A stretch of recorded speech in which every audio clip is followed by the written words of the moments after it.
تو یہ ساری جو صورتحال ہے ہم سمجھتے ہیں یہ بہت الارمنگ ہے.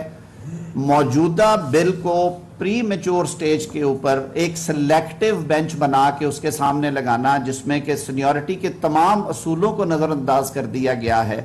2 سینئر موسٹ جج صاحبان جو ہیں پیونی جج اور ان سے نیکسٹ جو ہیں سینیورٹی میں وہ نہیں ہیں. پھر اس کے بعد جو اس وقت نمبر 5 پہ تشریف فرما جج صاحبان وہ اس میں نہیں ہیں. پھر جو نمبر 7 اور 8 پہ سینیورٹی پہ تشریف فرما جج صاحبان ہیں وہ نہیں ہیں، بلکہ پک اینڈ چوز کے ذریعے 8 رکنی بینچ جو بنایا گیا.